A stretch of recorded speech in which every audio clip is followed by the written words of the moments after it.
오늘 내용은 그 트레이딩, 특히 단기 트레이딩에 대해서 가장 중요한 것이 무엇인가에 대한 굉장히 중요한 내용입니다. 보통 시장에서 트레이딩 할 때 그 예측과 대응이라는 두 가지 대응 방식으로, 그 매매 방식으로 구분을 하는데, 보통 예측을 해서 시장에서 매매하는 것은 좋지 않고 시장에 잘 대응하는 것이 좋다, 뭐 이렇게 생각을 할 수 있지만, 정확하게 말하면 그런 내용은 아닙니다. 어떤 예측을 했다는 것이 결국에 그 예측이 틀리게 됐는데 계속 나의 예측만 믿고 나간다면은 그건 이제 고집이 되겠죠. 그리고 시장을 오판을 하고 어떤 선입견에 휩싸여서, 특히 선물 매매에서 계속 하락하는 장세에서 오늘은 상승일 것이다 라고 계속 고집을 부리면은 엄청나게 큰 손실이 발생이 됩니다. 또 시장에 대응한다는 것도 이게 정확한 타이밍에 잘 그 매매를 하게 되면 좋겠지만, 한참 하락을 하고 나서 셀로 들어가든가, 아니면 계속 상승을 한참 하고 나서 바이로 전환하든가, 이런 뒷북으로 그 대응을 한다면은 오히려 굉장히 손실이 커지게 되겠죠. 결국 예측이란 것도 잘 하게 되면은, 그러니까 종가가 결국은 올라가서 끝날 것이라는 것을 예측해서 정확하게 판단을 했다면, 작은 되돌림이나 이제 하락에서도 흔들리지 않고 이제 뚝심 있게 매매를 하게 되고요. 근데 사실 이러한 정확한 예측이나 자신감 있는 배팅은 수많은 분석을 통해서 과거에 동일한 비슷한 사례에 대한 그 연구와 분석을 많이 함으로써 가능해지는 것입니다. 그러니까 예측은 방향이 중간에는 이제 틀릴 수가 있지만은 뚝심 있게 그 손실을 버티고 이런다는 것은 결국 그 많은 분석을 통해서 나올 수 있는 자신감인 거죠. 대응을 잘한다는 것은 결국 뭐 바이나 셀이나 한쪽의 경우의 수만 생각하지 않고 어떤 특정한 가격대, 뭐 이 가격 이상에서는 사지 않겠다, 뭐 이 가격 이하에서는 팔지 않겠다, 이런 것이 아니라 그 다양한 경우의 수에 대해서 미리 분석을 하고 어떻게 매매할 것인지에 대한 대응 전략을 미리 세워놓는 것, 그 전략의 유연성이죠. 그냥 이렇게 말씀드리면 좀 뜬구름 잡는 얘기가 될 것 같아서, 신규주, 특히 변동성이 큰 신규주와 선물 매매의 몇 가지 케이스로 이 내용들이 어떻게 그 매매에 적용될 수 있는지를 한번 구체적으로 설명을 드려보겠습니다. 이노테크 같은 경우는 이제 300%로 간 거죠. 이게 뭐 50%로 신규주가 시가를 시작했다고 싸게 시작한 것도 아니고 300% 상한가로 시작을 했다고 높게 시작한 건 아닙니다. 그때그때의 어떤 수급과 그 공모주의 수급과 수급이 가장 중요하겠죠. 그때의 시장 분위기가 가장 중요한 것이죠. 시장 분위기에 잘 맞고 수급도 굉장히 양호한 주식이라면 상한가에 시작을 해도 사야 될 주식이 있는 거고, 만일 시장 상황이 좀 부정적이고 신규주에 수급 상황도 안 좋은 주식이라면 마이너스로 시작했어도 싸다고 사면 안 되는 것입니다. 이노테크 같은 경우는 이렇게 시가에 매수를 했다가 시가가 예 하회하면서 예 손절을 한 경우고요. 이럴 경우 이제 두 번째가, 이 경우는 이제 수익이 3,200만 원 정도 난 거고요. 이 경우에는 이노테크가 이제 시가에 샀다가 그 어느 정도 올라가고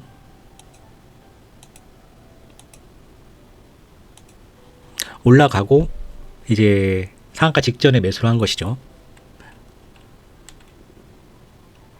이 경우에 수익은 이렇게 됐는데요. 중요한 것은 지금 말씀드리려는 거는, 여기서 이제 시가에 샀다가 예를 들어 시가가 하회해서 팔았다. 그러면 이 종목은 상한가를 가기 어렵다라고 선입견을 가지게 되죠. 하지만 뭐 변동성이 워낙 큰 주식이기 때문에 시가를 하회했다가도 다시 상한가에 진입할 수가 있습니다. 그러니까 결국에는 처음에 예측이 이노테크는 상한가에 마지막 들어갈 때, 그러니까 마지막 들어갈 때를 아는 것이 중요하겠죠. 그건 많은 분석을 통해서 매도 전략이나 이제 상한가를 잡고 들어갔다가 깨지면서 점점 줄어드는 매도 전략, 이런 것으로 판단을 해야 됩니다. 결국 제가 말씀드리고 싶은 것은, 이런 매매에서 이노테크를 혹시 시가에 샀다가 손절을 했거나 아니면 시가에 샀다가 되돌림에 털렸다, 대부분 이렇게 될 경우에는 상한가 들어갈 경우에는 매수를 안 하게 되는 경우가 많겠죠. 이미 손실이 났구나, 이건 상한가도 갈 수가 없을 것이다 라고 미리 단정을 지어버리는 거죠. 하지만 실제로 상한가에 매수한 경우 그 다음 날도 상한가를 가고, 그러니까 이틀 후에 오히려 더 높은 수익으로 매도를 할 수 있었던 겁니다. 신규주는 그러니까 내가 매매가 잘 맞아 들어가지 않았다고 하더라도 그 상한가 갈 거에 대한 어떤 경우의 수에 대해서 준비를 하고 있어야 된다는 거죠. 만약 상한가에 들어갈 경우에 살 생각이 전혀 없는 사람은 뭐 상한가에 들어가도 주문을 낼 생각도 안 할 것이고, 이게 상한가 직전에 사는 것이 좋다는 것을 판단을 못한 경우에도 이 매수에 동참을 못하게 되죠. 어떻게 보면 이노테크에서 가장 수익을 낼 수 있는 매수의 기회를 이미 버리는 것이 되는 겁니다. 그러니까 이런 그 상한가에 들어갈 경우의 수를 잡아놓고 대응을 해서 그 경우를 어느 정도 예측을 하는 거.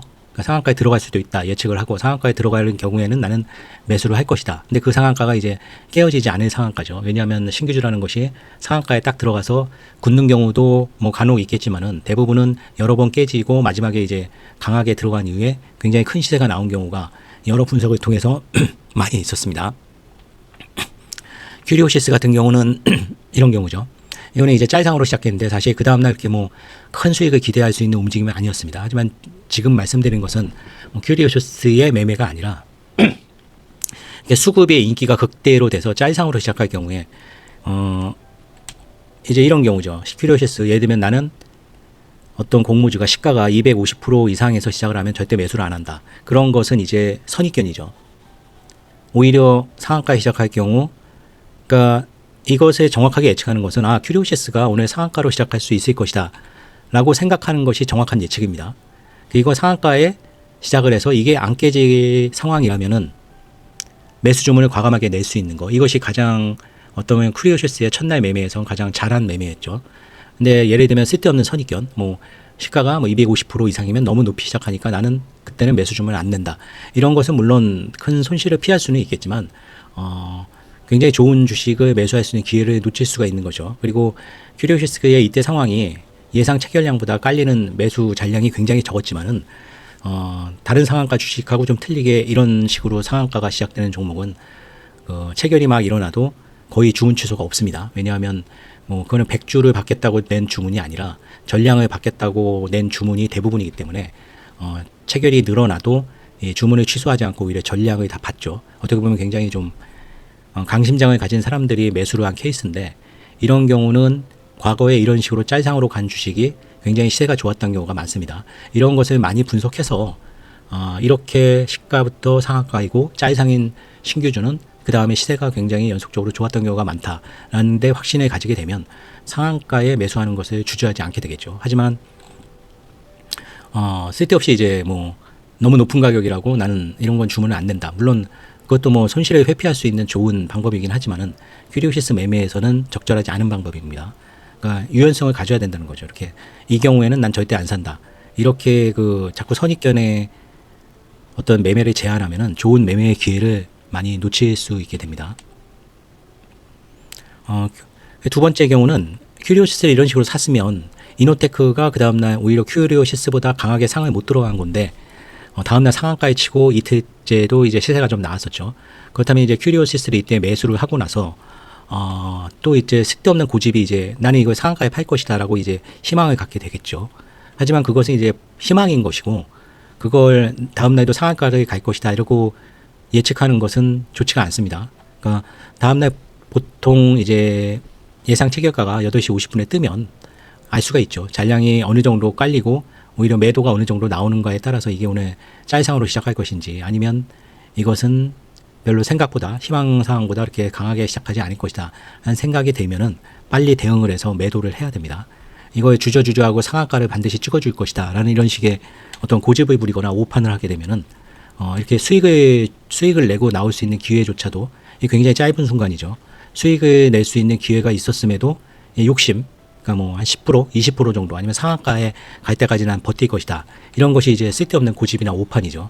이렇게 되면 안 되고, 나는 상한가를 기대했고 충분히 그럴 수 있을 거라고 생각을 했지만 시가가 이런 식으로 예를 들면 10% 이하로 시작을 하게 되면 빨리 아무리 전날에 짤상이었던 주식도 빨리 매도를 하는 것이 오히려 좋다. 이런 것은 사실 수많은 이 신규주에 대한 과거 패턴에 대해서 분석을 하고, 그러니까 짤상이었던 주식이 다음날 한 10% 정도에 시작할 경우에는 오히려 긴 음봉이 날 가능성이 높다는 것을 충분히 파악을 하고 있어야지 좋은 매매를, 그러니까 그나마 수익을 낼 수 있는 매매를 하게 되는 것입니다. 다음의 경우는 이제 더 핑크퐁 컴퍼니인데, 이런 회사는 이제 그런 거죠. 이제 2, 3년 전에 핑크퐁이 막 유튜브 1위 하고 굉장히 인기가 있을 때 사실은 인지도가 굉장히 높죠. 뭐 핑크퐁이나 아기상어나 이런 것들이. 하지만 그 이후에 이제 오히려 적자로 돌아서면서 상당히 과대평가가 돼 있는 회사입니다. 실적이 굉장히 좋아질 만한 특별한 요인도 안 보이고요. 그리고 그런 것들이 이제 그 공모주 청약 때 흥행해서 실패를 했었죠. 저도 이제 더 핑크퐁 컴퍼니에 상장한 보름 전쯤에 이 회사의 2대 주주인 삼성출판사를 매수를 했었습니다. 시세가 나올 거 하고. 하지만 이제 흥행에 실패를 하고 계속 주가가 지지부진하기 때문에 이런 종목은 오히려 상장할 때 이렇게 안 좋은 모습을 보이게 되면은 이제 굉장히 큰 음봉이 났죠. 삼성출판사 같은 경우는 그 전에 이제 기대감으로 샀던 물량이 나오면서 굉장히 큰 하락이 나올 수가 있습니다. 그래서 삼성출판사는 그 이전에 모두 처분을 했고요. 하지만 그거를 감안해도 굉장히 이제 낮은 가격에 시작을 했죠. 물론 그게 낮은 가격은 아니었죠. 결과적으로는 그 시가 자체도 뭐 무려 17,000원이나 빠졌으니까요. 하지만 이 정도 가격이면은 충분히 먹을 수 있는 기회가 있겠다 해서 시가 매수를 한 경우입니다. 더키 핑크퐁을 이제 시가 매수했는데 워낙 그 강도가 좀 약했죠. 그래서 빨리 이익 실현하고 나왔습니다. 그러니까 이렇게 매매한다는 것은 이 시가가 시작되고 이 상황을 파악할 수 있는 분석이 되어 있어야 되죠. 그러니까 이 체결의 강도가 어느 정도 돼서 고점이 어느 정도 될 것이다 라는 생각이 돼야 될 것이고, 이게 그냥 이렇게 쭉 빠진 건 아니고 어느 정도 빠졌다가 다시 올라갔습니다. 그래서 그때 이제 저점을 확인한 후에 매수한 후에도 고가가 가까워지면서 그 매수 강도가 굉장히 약해졌기 때문에 이 종목은 더 이상의 시세는 기대하기 힘들겠다 해서 이 두 계좌로 이제 하나는 시가 매수, 하나는 저점 확인 후 매수한 거는 각각 이 정도의 수익이 났습니다. 이 차트만 보면 굉장히 잘한 매매죠. 뭐 요 정도 올라 최고가를 기록했는데 매도가 뭐 당일 고가가 61,500원인데 61,700원에 팔았으니까요. 그러니까 이렇게 말씀드리는 거는 어떤 종목도 이 종목은 음봉이 날 것이다라고 생각을 했지만 어떤 시가가 너무 이 정도면은 고가를 기대할 수 있다 하면은 사실 매수를 해도 상관은 없는 겁니다. 예. 물론 그거는 고가를 내가 확실하게 팔고 나올 수 있다는 그 분석에 대해서 어느 정도 자신감이 있어야 되겠죠. 하지만 더 중요한 것은 이런 더 핑크퐁 컴퍼니라는 회사가 이미 이름값에 비해서는 회사의 가치가 너무 떨어지는 회사라 공모가도 굉장히 높이 형성이 됐고 초반부터 좋지 않은 모습을 보였다면은 굳이 매매할 이유가 없는 것입니다. 그러니까 이런 것은 정확한 판단이 이 회사의 가치에 대한 문제죠. 공모주가 그러니까 이렇게 인지도에 비해서 오히려 회사의 실적이나 그 가치가 떨어지는 회사는 이렇게 상장한 후에 음봉이 나고 그 이후에도 뭐 계속 어떻게 보면 이 회사를 미리 갖고 있는 기존 주주들이 이 회사에 대한 정확한 평가를 더 잘하는 것이고, 여기에 자꾸 매수에 이제 동참하는 사람들은 더 핑크퐁이라는 회사의 과거에 화려했던 그 인지도에 조금 과대평가를 한 것 같습니다. 그러니까 이런 것은 사실 정확한 어떤 분석이 굉장히 중요한 거겠죠. 회사에 대한. 다음은 이제 선물에 대한 얘기인데, 이제 목요일 날이었죠. 이제 2% 정도 상승했다가 이제 하락을 하는 경우인데, 마이너스 2%까지 굉장히 하락을 해서 이제 그 주간장에서 한국 시장은 굉장히 크게 이제 나스닥 선물이 2% 가까이 오르니까요. 크게 올랐다가 이제 금요일 날은 또 대폭락을 했습니다. 이런 케이스는 엔비디아가 올랐으니까 이제 AI 거품은 종식이 됐다. 이것은 이제 상당히 오판을 한 것이죠. 오판을 한 것이고, 이런 케이스가 왜 발생이 되냐면 대부분의 이제 상승 장세일 때는 악재의 긴 양봉이 나옵니다. 이런 것은 어떻게 보면 당연한 얘기인데, 상승 장세에서는 이제 작은 악재에 이제 주가가 좀 약하게 시작할 경우, 상승 장세는 계속 이제 주가가 좀 계속 올라가는 경우니까 매수하기가 힘들죠. 하지만 어떤 돌발적인 악재가 발생됐을 때 이제 주가가 많이 하락하면은 오히려 그때를 매수 기회로, 특히 이제 헤지 펀드들이나 주 세력들은 그때를 매수 기회로 삼는 경우가 많습니다. 이 엔비디아 호실 쪽은 정형적으로 그 반대 경우있죠. 어떻게 보면 이제 최고점을 찍고 하락을 자꾸 이제 하려고 하는데 이제 엔비디아의 호시 쪽이 나왔습니다. 하지만 AI 거품이 엔비디아의 호시 쪽으로 지워질 수 있는 건 아니죠. 엔비디아는 당연히 이제 실적이 좋게 나올 수 있는 회사이고, 이제 그 엔비디아의 칩을 사다가 실제로 AI 사업을 하는 회사들의 수익성에 대한 의문이 사실 AI 거품론에 부르짖는 거기 때문에요. 이런 하락 장세에 이 하락의 원인이 되는 AI 거품을 완전히 지워버릴 수 있는 재료가 절대 아니었다는 거죠. 그럴 경우에 이제 이런 호재에 많이 올랐을 경우에는 뭐 헤지펀드들이나 주 세력들은 이제 하락 장세에서 호재에 주가가 올라가 있을 때 매도를 할 수 있는 가장 좋은 기회죠. 그때 이제 매수도 많았고요. 한국장에서도 SK 하이닉스가 나스닥 선물이나 엔비디아나 뭐 많이 오르고 있는데도 SK 하이닉스는 굉장히 고점을 찍고 뭐 1% 정도로 오히려 음봉으로 끝났고, 반도체 소부장 종목들도 오히려 마이너스가 난 종목들이 많았었죠. 그렇다는 것은 이미 한국장에서도 이게 엔비디아의 호실적이 AI 거품을 지워버릴 수 있는 호재로 받아들이기는 좀 무리가 있는 그런 징후가 이미 보였었습니다. 이것은 이제 금요일 날 매매를 한 것인데, 나스닥의 하락에 비해서 이제 특히 선물 같은 경우는 이런 겁니다.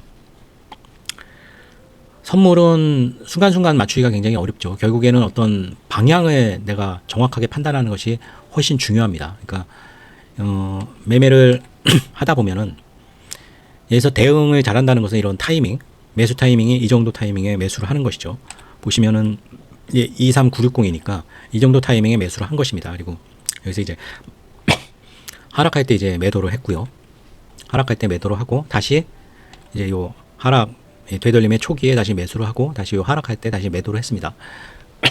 그 전의 방식과는 틀리게 로스컷을 안 하고 이제 트레이닝 스탑으로 자꾸 빠져나왔죠. 이것은 이제 오늘 상승을 할 것이긴 하지만, 이게 결국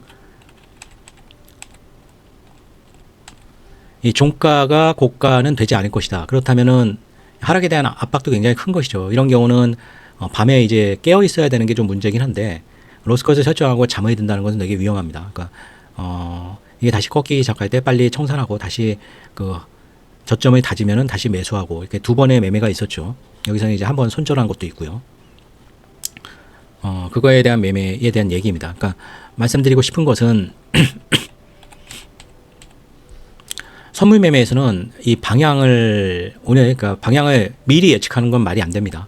이 어떤 저점을 다지고 이런 경우에 이제 오늘은 매수로 방향을 잡고 매매를 해야겠다라고 생각을 하면은 빨리 매수를 하게 되겠죠. 그리고 섣불리 여기서 이제 하락으로 한다고 방향을 난 모르겠다, 오늘은 대응을 시장에 따라서 매매해야지 하는 사람은, 이런 조금 그 타이밍이 늦게 되면은 이 정도 타이밍에 매수를 하고 다시 또 이 정도 타이밍에 매도를 하고, 떨어지나 보다 오늘도 뭐 전날에 하락이 워낙 컸으니까요. 또 다시 이렇게 상승할 때 또 매수를 하고, 또 이렇게 할 때 또 여기서 이제 매도를 하고, 이런 식으로 하는 것은 이제 대응이 아니라 이게 뒷북이죠. 뒷북 매매이기 때문에, 대응한다는 것을 정확한 타이밍에 한다면은 굉장히 대응을 잘해서 매매를 하는 거지만, 한참 추세가 진행된 후에 이건 셀이네 하고 그 하락의 끝부분에서 매도를 들어간다거나, 아니면 상승의 끝부분에서 현재 추세는 바이니까 나는 매수를 해야겠다, 이러는 것은 이제 대응이 아니죠. 전형적으로 이제 시장에 휩쓸려서 올라갈 때 우 위로 매수를 하고, 내려갈 때 이제 우 매도를 하고, 이 뒷북을 치는 매매가 되는 것입니다. 선물에서는 오히려 빨리 대응한다는 것은 어떤 바이나 셀이나 딱 미리 그 장이 시작되면서 예측을 하지 않고, 빨리 오늘의 방향을 여러 가지, 뭐 코스피 같은 경우는 매매 주체나 잔량이나 이런 것들을 보고 판단하는 것이 가장 좋고요. 나스닥은 뭐 그런 것들을 제가 파악하기가 어렵기 때문에 주로 이제 차트의 모양, 차트의 패턴으로 파악을 합니다. 그래서 오늘 내용의 중요한 내용은, 예측이라는 것은 나쁘고 대응하는 것이 좋다, 이런 것은 이제 단편적인 생각이고요. 예측을 내가 정확히 한다면 결국 뚝심 있게 잠깐의 되돌림에도 나의 그 포지션을 빨리 청산하지 않고 버틸 수가 있고, 물론 계속 추세가 이미 꺾였는데도 나는 바이를 고집한다는 것이 이제 고집이 되겠고요. 그럴 때는 빨리 이제 로스컷을 해야 되는 상황인데, 결국 이런 것들은 그 시장에 대해서 여러 가지 경우의 수에 대해서 그 케이스가 발생됐을 때 이 상황에 대해서 정확히 분석을 많이 해서 자신이 데이터를 갖고 있다면은 뚝심 있게 밀어붙일 수가 있는 겁니다. 하지만 과거에 대한 그런 분석이 없다면은 그냥 자기 혼자 소설을 쓰는 게 되겠죠. 그냥 자기 혼자 예측하고 자기 혼자 고집 부리고, 이런 것은 뚝심이 아니고 그냥 시장을 오판한 것입니다. 결국 정확한 예측과 뚝심 있게 자신의 그 소신을 밀어붙이려면 모든 상황에 대해서 굉장히 많은 양의 그 시장 분석, 어떤 상황에 어떤 식으로 움직였다, 뭐 신규주라면 어떤 상한가가 이런 식으로 시작해서 이런 식으로 움직이면 나는 이런 식으로 매매를 할 것이다. 그러니까 정해놓고 매매를 하지 말라는 얘기죠. 대응이란 것도 정확한 타이밍에 빠르게, 모든 경우를 내가 뭐 바이라고 고집하지는 것도 아니고 셀이라고 고집하는 경우도 아니고, 이런 경우의 수를 열어놓고 유연성 있게 대처하는 것은 올바른 대응이지만, 시장이 한참 이제 진행이 있고 나서야 이제 매수로 대응하고, 한참 빠지고 나서 이제 큰 손실이 났다가 이제 조금 이제 저점 확인하고 올라가는데 오히려 이제 본전이 조금 가까워졌다고 매도하거나, 이렇게 뒷북 매매를 하는 것은 결국은 시장 분석에 대해서 자기 확신을 못 갖고 시장에 휩쓸려 다니는 것이 되겠습니다.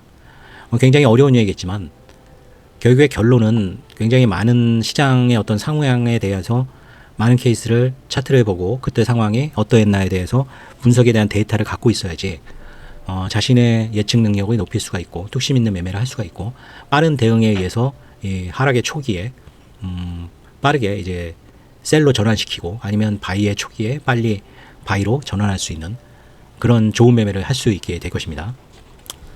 잔고가 많이 줄었죠. 제 잔고 그 매매 내역을 보고 매매하시는 분들은 약간 좀 잘못된 케이스가 많았었죠. 그러니까 매도하고 다음날 또 바로 반등하고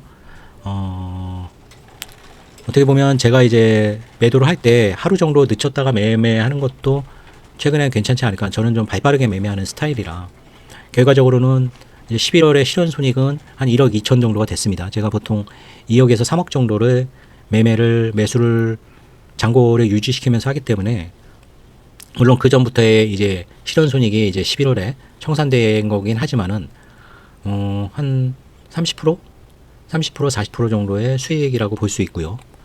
시장은 이미 고점을 찍고 내려갔다고 보고 있습니다. AI 거품이라는 것이 그에 대한 구체적인 숫자, 그러니까 기업의 실적이나 아니면 인플레이션이 높아진다거나 뭐 그런 징후는 이미 나오고 있죠. 고용도 나빠지고 있고요. 금리 인하는 어차피 고용이 나빠지면서 되긴 될 겁니다. 뭐 한 달, 두 달 미뤄진다고 그게 악재는 아니겠지만 장기적으로 보면 결국 금리 인하도 악재일 수밖에 없고요. 경기 침체를 반영하는 거니까요. 그래서 고점에 대한 확률은 뭐 미국 시장이나 한국 시장이나 마찬가지고요. 특히 한국 시장에서 최근에 11월 달에 보여준 외국인의 강력한 매도세는 한국 시장이 이미 고점을 찍은 것이 아닌가. 그리고 이미 주도주도 많이 이탈이 돼 있고요. 물론 금요일 날 미국 시장이 반등을 했고 월요일 날 갭상승을 할 것입니다. 물론 예측을 이제 뭐 고점을 찍고 내려갔으니까 이제 주식 투자를 줄인다. 이것은 이제 종목을 줄인 것은 사실 10% 이내 종목 수가 142개로 많이 줄어들었죠. 하지만 그 선치적으로 그 매도한 것은 있습니다. 하지만 매수 보고에 보면은 거의가 이제 개별 바이오 주식이죠. 미국 시장도 마찬가지입니다. 지금 AI 거품론이 나면서 AI나 뭐 AI 전력이나 반도체주나 아니면 빅테크들 기술주들이 하락하면서 헬스케어 주들이 많이 상승을 하는 그러니까 대체를 하고 있는 그런 상황입니다. 물론 월요일 날엔 안 좋았던 AI 관련주나 반도체나 아니면 AI 전력주나 상당히 반등을 할 수 있을 거라고 봅니다만 현재로서는 10%권에서 거의 다 이탈을 한 상황입니다. 다음 주에 이 10% 안에 어떤 종목들이 주도를 하면서 다시 10% 안에 들어설지를 보고 다시 주도주의 개별 어떤 상황들을 볼 것이고 현재로서는 어떤 10% 안에 살아남은 종목들은 개별 바이오, 그러니까 바이오는 좀 매매가 어려운 게 반도체면은 대부분 이제 많은 주식들이 이제 동반해서 상승을 하죠. 하지만 바이오는 가는 종목들만 가고 바이오라고 모두 다 올라가는 건 아닙니다.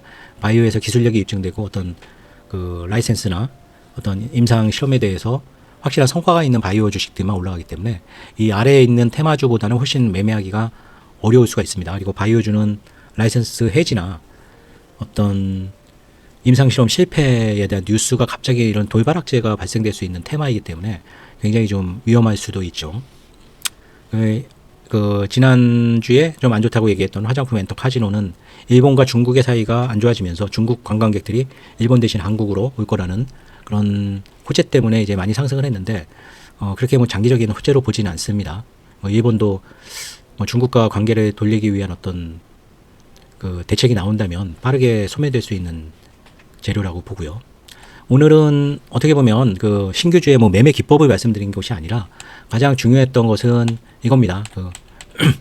예측이 나쁘고 대응이 좋은 것이다가 아니라 결국에는 예측이 필요한 게 있고요. 그 예측이란 게 이제 어떤 시장이 시작하기 전에 오늘은 올랄 거야, 내릴 거야 이렇게 판단하는 것은 특히 선물 투자에서는 굉장히 안 좋은 것이고요. 시장의 초반에 얼마나 빨리 내가 정확한 방향을 확정지을 수 있느냐. 물론 그렇게 모든 날의 방향을 확정지을 수는 없죠. 왔다 갔다 하는 장이 많은데 결국에 최근 장 같이 막 시가 이후에 5포인트 정도 선물지수 기준으로 뭐 상승했다가 마이너스 20포인트로 하락하는 그런 장세.